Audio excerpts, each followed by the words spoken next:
Frater, Bapak Ibu, saudara-saudari yang terkasih dalam Tuhan, Shalom. Ada statement yang sangat lazim di kalangan para frater, di kalangan mungkin juga begitu lazim di kalangan para psikolog, yakni jangan pernah mengambil keputusan pada saat di mana dinamika batin dalam keadaan tidak stabil, karena hampir dipastikan keputusan kita menjadi keliru.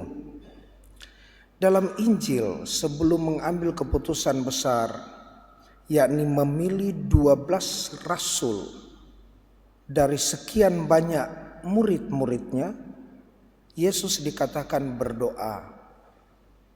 Dan berdoanya bukan sejam, berdoanya bukan 2 jam, tetapi Injil mencatat dia berdoa semalam-malaman.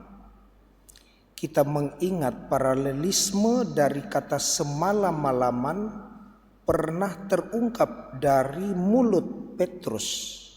Guru, semalam-malaman kami mencari ikan, tetapi tidak mendapatnya.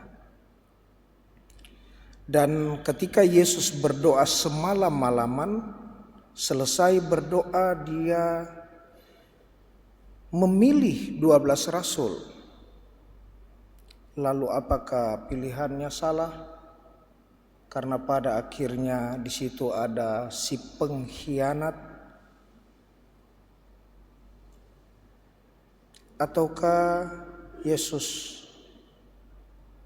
memiliki pandangan yang lain sehingga dia harus panggil Yudas, kau kesini. Kau salah satu yang saya pilih dari 12 rasul, dari sekian banyak murid-murid.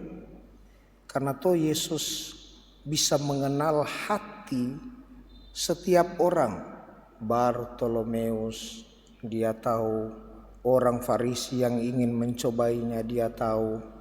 Bagaimana mungkin ketika dibawa di dalam doa semalam-malaman lalu Yesus tidak begitu cermat untuk memilih 12 rasul.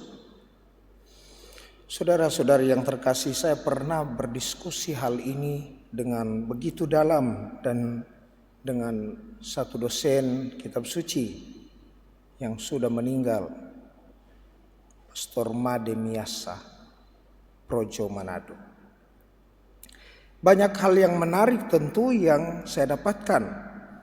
Banyak kejutan-kejutan di luar pemikiran yang biasa. Hanya sekedar menjudging Yudas Iskariot sebagai pengkhianat. Dan ini bisa ditulis dan dibuktikan oleh seorang pastor MSC dalam satu pertahanan skripsi mengenai Yudas Iskariot, bahwa ternyata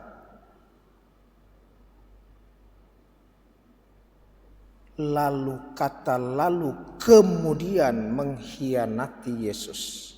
Jadi sebelumnya belum mungkin, probabilitas atau kemungkinan Yudas sebagai murid yang setia ada juga. Nanti setelah penjualan kepada para imam kepala, lalu itu karena kemendesakan dan kekurang sabarannya Yudas Iskariot. Lalu kedua, pastor itu menutup dengan hal yang menurut saya sangat bijaksana untuk menjawab pertanyaan-pertanyaan saya yang juga mungkin pertanyaan kebanyakan orang.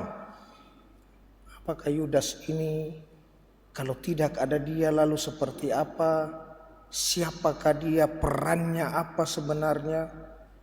Saudara-saudari yang terkasih, kata-kata yang dikutip dari Yesaya 55, saya masih ingat ayat 8 sampai 9. Sebab rancanganku bukan rancanganmu,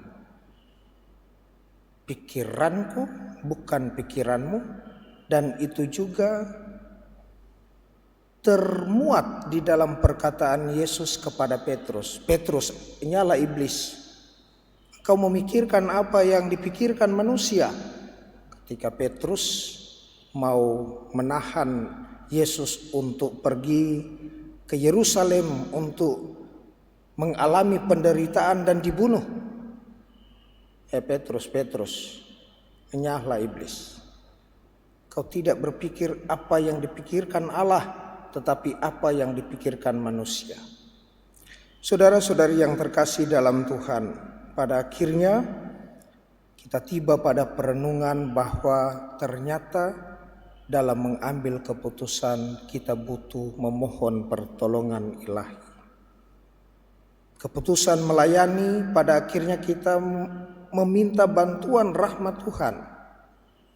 Tetapi rahmat itu juga bekerja sejauh upaya kesetiaan dalam pelayanan itu ada. Karena pada awalnya Yesus memilih 12 rasul. Dan Injil mencatat lalu Yudas Iskariot yang kemudian menjadi pengkhianat. Jadi awalnya sebenarnya bukan sudah tahu-tahu dia ini pengkhianat lalu dipilih. Begitu juga kita diminta untuk senantiasa menjaga kesetiaan di dalam kehidupan kita, kehidupan berkeluarga, berpasangan suami istri, tetapi juga dalam kehidupan pelayanan kita di tengah-tengah hidup menggereja. Semoga demikian.